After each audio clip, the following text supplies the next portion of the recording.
Welcome into the Fade. I am your fearless leader, Clay Travis. She is Kelly Stewart, and you may notice that there is a different backdrop. Kelly now lives in Florida, and you are relocated because of Hurricane Milton. We are taping this at Wednesday before the hurricane has hit, but we're a day early for that reason. How is everything going for you and your crew? Are you confident in the house? Where are you now?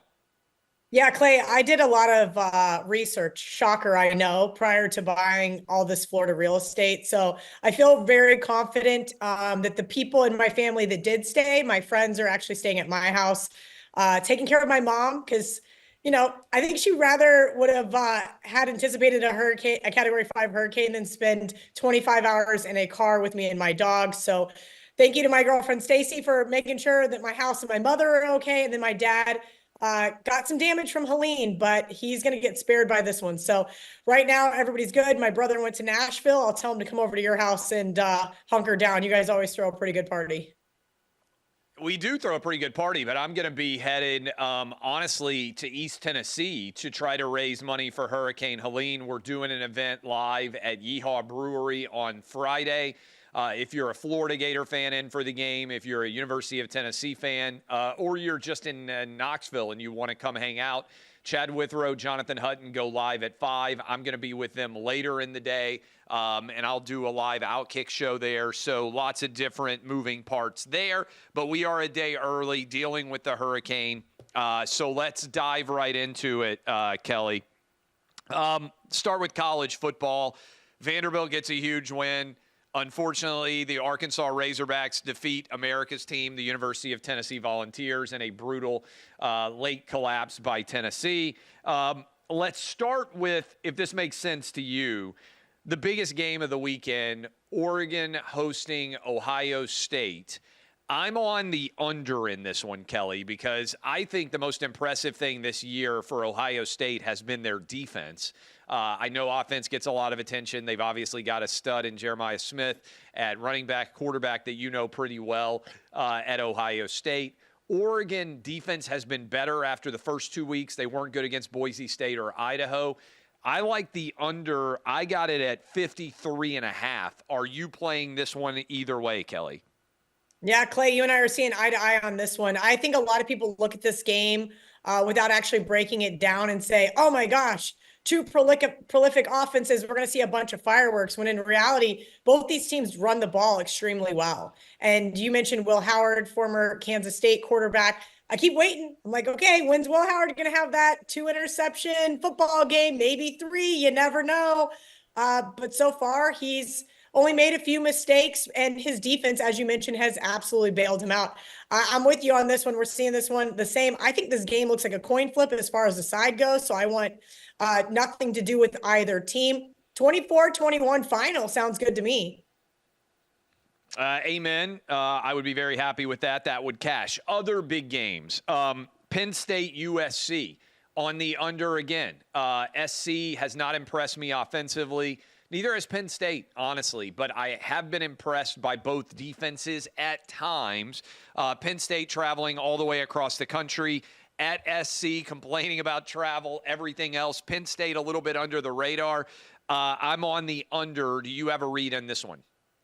It's tough. USC was on my long list when I started looking at dogs on Sunday and Monday, and I just couldn't get to the window with this team. I bet against them last week. I took Minnesota plus the points, and unfortunately did not have a single American dollar there on that money line. So I was really kicking myself and thought, all right, can I come back here with the Trojans? But the reality is, I don't think I can. I know that they have a ton of talent, and I don't want to discredit that. But Lincoln Riley against top 10 teams, not good, right? We just know historically these are not places where he thrives. And then you have on the flip side, you have James Franklin, where the joke is he always knows the spread and that he's going to, kick that field goal that doesn't mean anything to anybody except for Penn State backers. This is a really tough one for me because I think the line looks so cheap that I'm going, what am I missing with this Nittany Lions team? I only bet against them one other time, and Drew Aller made me look like a complete and utter fool. I will say this. I'll give him his flowers. He's looked really good. But as you mentioned, this Penn State defense looks really, really solid. I think you got to lay it or don't play it, even though I don't think I'm going to be getting to the window with them. Other big game, Ole Miss on the road at night on Baton Rouge. This number, Kelly, is fishy to me, and I'm going against my instincts and taking Ole Miss, which I don't think has won on the road since like 2007-ish in Baton Rouge. I'm taking Ole Miss minus the 3.5 is what I got it at. I'm also going under. I don't know about you. Ole Miss really impressed me in the game at South Carolina with the way that their defense played. Even against Kentucky, the Ole Miss defense was very, very good. I think the Ole Miss defense has been an underrated part of this team. A lot of the attention goes to Lane Kiffin and the offense. We know that LSU has not been very good defensively. They've been fairly decent on the offensive side of the ball. But if I believe Ole Miss is going to dictate here, and this is a risk, I'm taking Ole Miss and I'm taking the under. It makes me nervous, but I'm taking Lane Kiffin against Brian Kelly, and I think this Ole Miss squad is just better. What say you? Yeah, I'm not betting against Ole Miss 2 weekends in a row. Last week I had South Carolina, and it ended up being the square dog, and that's because South Carolina can't stop the pass. Well, you know what? Neither can LSU. So even if it is dinking and dunking all the way down the field, or if it's big Hail Mary type passes that we've seen from Jackson Dart, I don't know. But I will say this, Trey Harris still questionable for the Rebs. So keep an eye on that one. But I agree with you, Clay. This line looks very, very fishy. I'd love to make a case for the home dog here, but I just can't. Fourth, what I would say is big game of the weekend, Texas OU. You're a Big 12 fan. Long time, 11 a.m.-ish kickoff. They're bumping it back, I think, to 2:30. We'll see whether people can behave themselves. I'm taking Oklahoma plus 14.5. Kelly, 5 of the last 6 Oklahoma has lost. I know 2 years ago they lost. I mean, Oklahoma has won. I know they lost 2 years ago 49-0. But in a rivalry game, I think that Oklahoma has a pretty good defense. I think that offensively they can make enough plays. This game has been bonkers. Oftentimes the inferior team has won it outright. The team that nobody had any faith in has pulled off the upset. I think 14.5 too many in the Red River. It will forever be shootout to me, not rivalry. Yes, absolutely. What about you? It's absolutely still the shootout. Here's the reality. Every week I give out a double-digit dog I think can win outright, Clay. And I could not make a case for Oklahoma. Like they were just staring at me. Catching 14, I get a bet against Texas. As you mentioned, in this series, the dog 23-14. And oh, by the way, in the last 9 meetings, 49 points, 28 points, 48 points, 39 points, 34 points, 53 points, 55 points, 49 points. I mean, this is a fireworks display at the Texas State Fair. Oklahoma 12-7 in the last 19. And look, road underdog 9-0 off a straight up NATS win. And I still cannot back this team. I don't think Texas is the number 1 team in the country. They're 1-6 coming off a bye week. And oh, by the way, they have Georgia on deck. And now that I say all that, I'm not betting the game. I think if you want to have some fun, throw some shekels on the over. I just don't trust Oklahoma. There are just times where the math is there and everything is plated for me on a silver platter. And it's like, here's your dog, Kelly. Just take it. And this team does not pass enough of the eye test to get me to do that. Kelly, I am going to be, so I'm on Oklahoma taking the underdog. I am going to be at the Florida-Tennessee game. You live in Florida now. Florida has owned my soul as a Tennessee football fan for much of the last 20 some odd years. The last time, this is a crazy stat, Tennessee is a 15.5 point favorite in this game. The last time Tennessee won this game by over 2 touchdowns and would have covered this line, 1992, Kelly. I remember that game well. I was 13 years old. I'm now 45. I was in the stands with my dad. It absolutely deluge rain, like standing water like knee deep. I'm sure there was all sorts of lightning. They would stop the game in a heartbeat today. We got soaked. Tennessee won. Everybody was ecstatic. 33 years later, 32 years later, whatever the math is, Tennessee has not beaten Florida that bad. I'm taking Florida. I don't like Tennessee's offense. I didn't like the way they played. I don't like their blocking on the offensive line. I don't buy in that there's this huge talent differential. I think Florida will keep this game close. It's what they always do, even in Neyland. I'm taking the Gators plus 15.5. I'd love to be wrong, but I haven't been wrong for 32 years.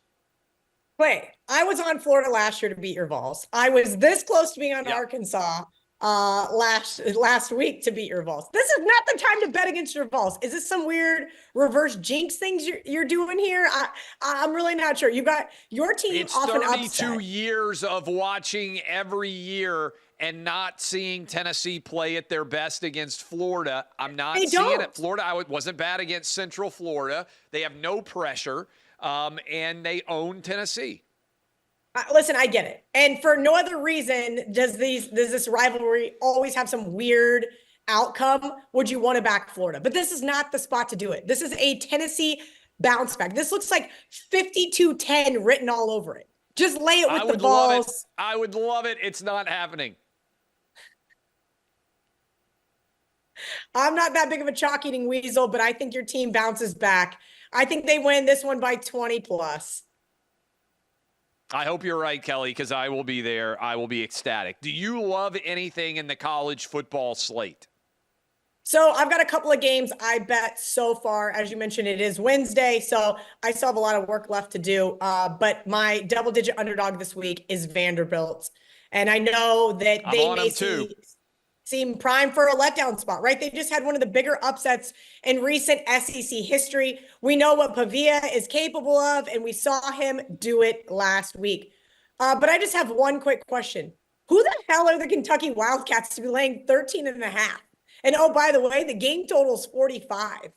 I'm sorry. This is a very solid Vanderbilt defense.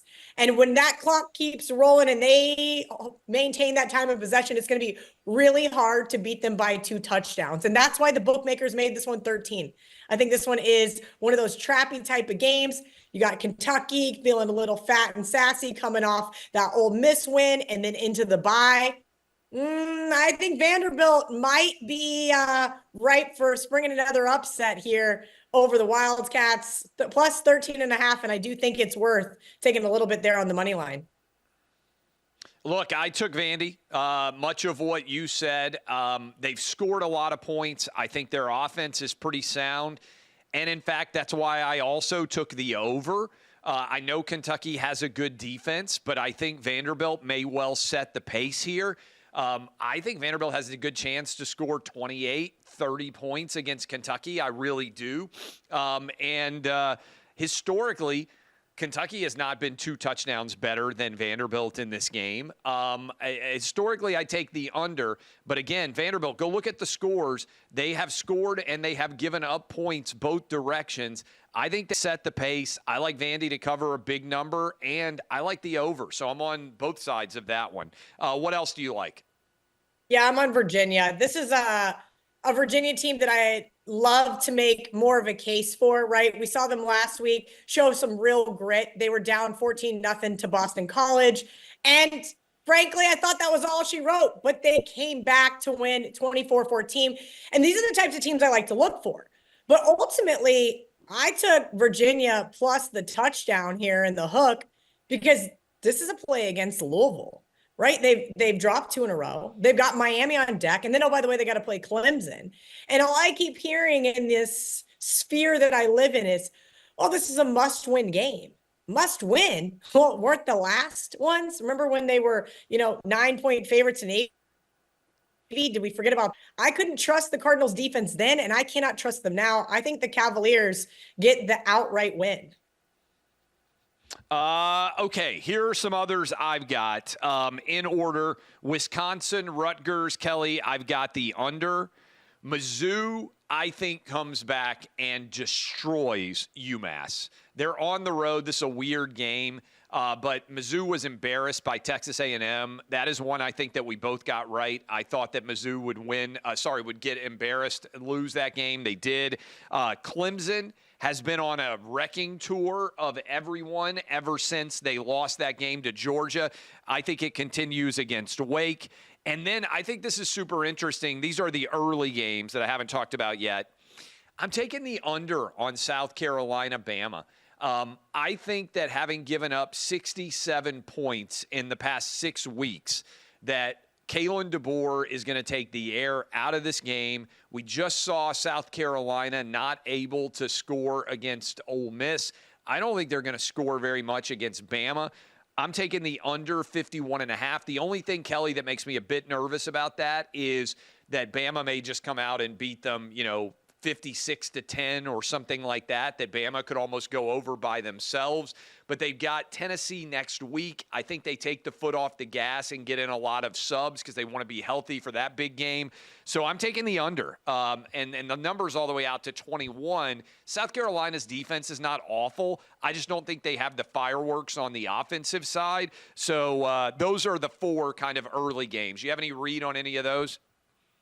So I am going to take Rutgers. I'm going to lay the 2.5 here. I know that Rutgers just kind of had that flat spot last week, but I think Wisconsin is really hit or miss, especially on offense. I don't think they're a team that I can trust. So I'd lay 2.5 here with Rutgers.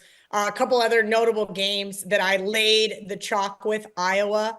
I like Iowa in this spot last week. If you remember, they looked just horrible against Ohio State offensively, right? And then they had a late touchdown and made it look not as bad. But I think ultimately Washington is in a very big letdown spot here. You remember last week they got to get their revenge on the defending national champion in Michigan. So we got to cash that 2.5 with Washington. Now this week we're laying a 2.5 with Iowa. Last game for me, Minnesota, UCLA. Minnesota beat SC last weekend. Nice upset, I think, is an 8.5-point underdog. I'm taking the under, 40.5. UCLA can't score on the offensive side of the ball, but they have a pretty good defense that has been playing fairly well.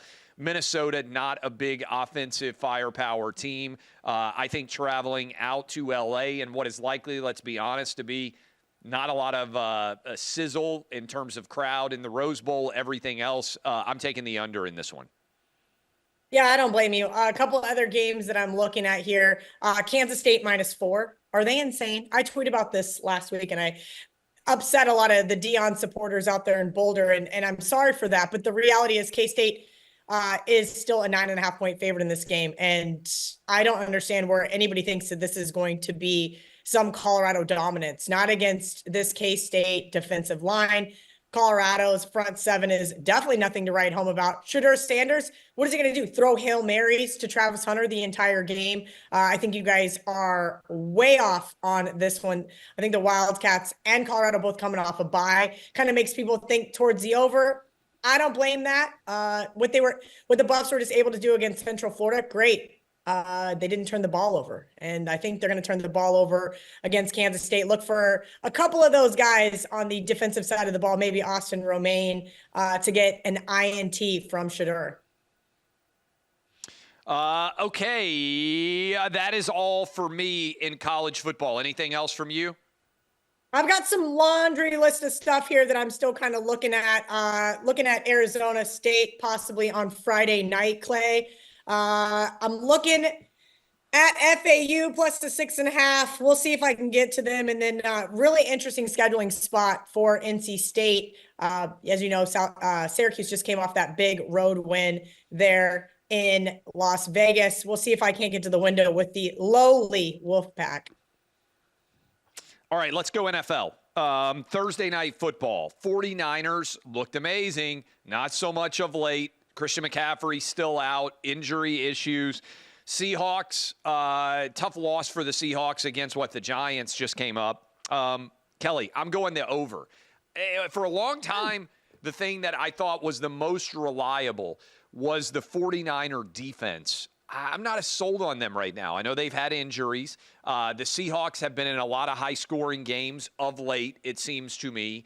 I think that's going to happen on Thursday night. I know a lot of times you go under on Thursday night. We just saw the Falcons go soaring over against the Bucks. I like the over in this one. That's my bet, Thursday Night Football. Yeah, I don't blame you. I would agree with you. Both of these defenses, nothing to write home about.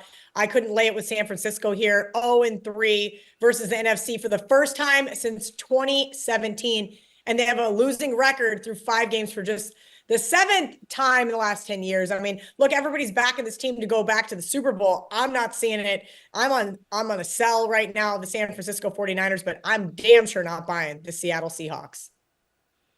What do you like in the NFL? I'll run through my picks in a little bit. Is there anything that's standing out to you that you love? Again, reminder, we're doing this on Wednesday because Kelly had to leave Florida, and so we are a day early. I'm traveling. We're doing the big event in Knoxville, so I got a bunch of moving parts. So we're a day earlier than usual. Yeah, my best bet is the Packers this week. Listen, Cardinals 4-13 in their last 17 as an underdog, albeit they just got the outright win over those same Niners team we just talked about. But I don't think that's going to fare as well here in Green Bay. We know exactly what we're going to see from this Packers team. Jordan Love, while he really frustrated me last weekend in LA, it is what it is. Just no more pick sixes when you're supposed to take the sack for the safety there, Jordan. But hey, again, Cardinals flying high off that big win. And in fact, Clay, if they only played just that opening drive, the Cardinals look terrific, right? But the problem is this team is just far too Jekyll and Hyde. We don't know what we're actually going to get from them. Winning those back-to-back division games was great, but boy, I can't trust this team. Just 2 weeks ago, here we have them playing the Washington Commanders. And what did we see? An absolute dumpster fire of a game. Arizona just cannot be trusted against good offensive teams. Green Bay, good offensive team. All right. Let's see if you think about any of these. Let's go Monday Night Football first. I think I'm right in this. Bills, Jets. Jets just fired their head coach. Bills, very questionable play calling late that allowed a last-second field goal by the Texans. I think the Bills are 2.5-point underdog, or such a 2.5-point favorite at the Jets. I think the Bills get it done. I haven't seen anything from the Jets offensively that makes me think they can keep up with what the Bills can do if they play well. I think coming off of this that loss on the road against the Texans, extra day to stew over it. I like the Bills. Jets have a new system in place, but I don't think it's going to cure the problems they've had on the offensive side of the ball. I like the Bills to win on Monday Night Football. Are you feeling, I know it's several days away for that one, but do you have a read on that game? It is. Josh Allen, keep an eye on him. That was a really interesting game against the Houston Texans that, albeit, handed them their second straight loss after their 3-0 start. But I'm not sure what to make of the New York Jets, Clay. Like, I love to find situations where I want to bet on teams, and usually firing your head coach is a good reason. I think I'm going to wuss out and just tease the Jets on Monday Night Football, if we're just completely being honest here. I'm not sure I really trust this team as a whole. I'm not sure if Aaron Rodgers is any good anymore. There's a lot of question marks I still have. Okay. Other games I like, Kelly. So I like the over Thursday Night Football. I like the Bills Monday night. Commanders, Ravens, I'm taking the over. I love what I've seen from Jaden Daniels. The Commanders, who will always be the Redskins to me, are scoring a lot of points. This is a Beltway-esque battle. And the Ravens defense historically has been very good, Kelly. I haven't been impressed with them. They just won in overtime, but they gave up a lot of points to the Bengals. I think the Commanders, given what they're doing and what Jaden Daniels is doing, should be a lot of fun to watch. But I've got the Commanders, Ravens, the over. Any read there from you? Yeah, I'm going to be on the Washington Commanders, Redskins, whatever the hell we call them these days. I know it seems kind of square because everybody last week wanted to bet the Browns. Oh, you can't be laying points with Washington. I don't understand why we're not believing the hype in Jaden Daniels and this Washington offense. I know why we're not believing the hype in their defense, but you like the offense, or you like the over, which is meaning that you agree with me on the Washington offense. I'm going to bet against Baltimore for the second straight week. Last week, I took the 2.5 with the Bengals. I should have all but had that game won in overtime. Yes. Congratulations to Yes. Ravens backers. Look, this team, 21-1, straight up all time versus the NFC.